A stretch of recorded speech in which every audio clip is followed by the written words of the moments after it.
Welcome back. That's Led Zeppelin pseudo bluegrass. Did you catch it? It's like the only... I can't play bluegrass. We've established that. I can barely play Led Zeppelin, so when you put them together, I only get slightly closer to anything resembling either. Hi.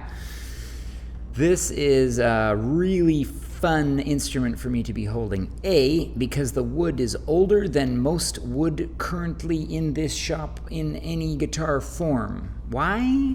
Well, the guitar was built in 2012 from wood they call old growth, and that means I'm talking 100 years ago.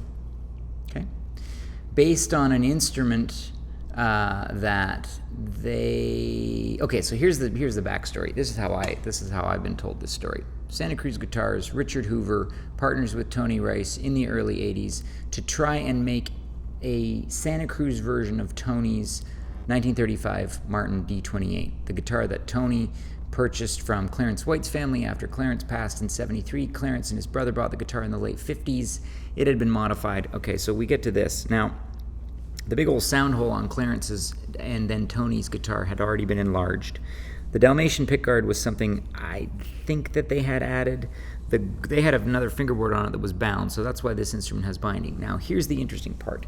This has a more substantial neck from Santa Cruz than Tony's signature model with them did.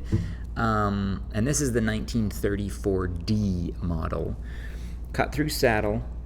This is an old growth Adirondack spruce top, which they do their, and this weighs, they do their vintage toner on the top, similar to what Martin does. This isn't a torified top by any means.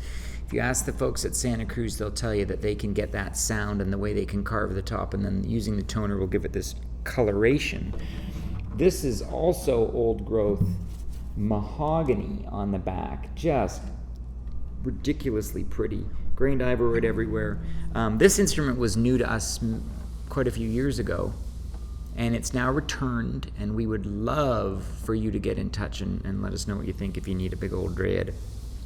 The reason I'm talking so much is because I played at the beginning, so I'm going to play a little more, but I wanted to give you the facts on what this is. An interesting note on this particular instrument is that typically on the 34D, the Santa Cruz Guitar Company logo is often featured either on the fingerboard itself or not at all, and the headstock stays blank. This is one that they had the logo added to the headstock, and it looks to me like it's a Brazilian overlay too, so come on. No, I mean, come on. I'm gonna turn my Zeppelin riff again. Whoa, let's go again.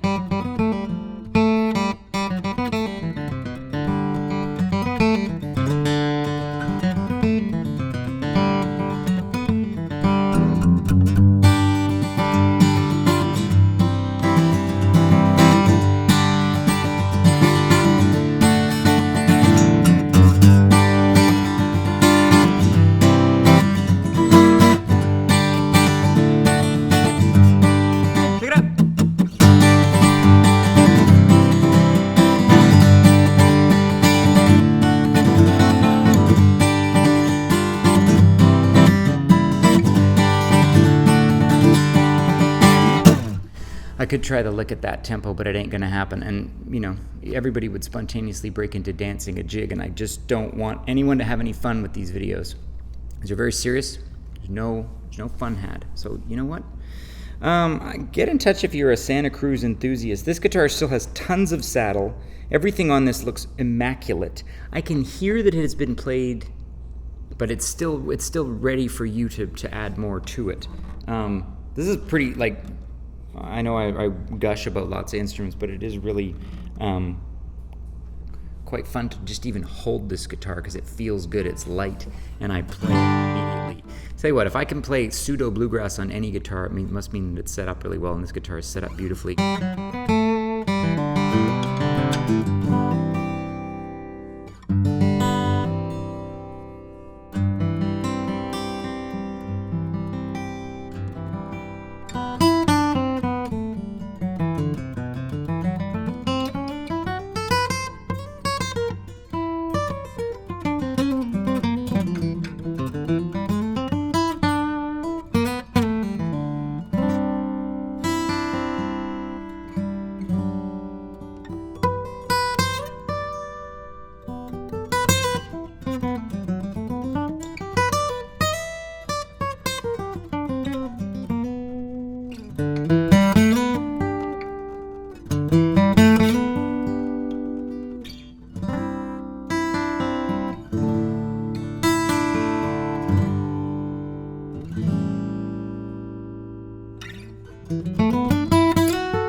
get a little carried away.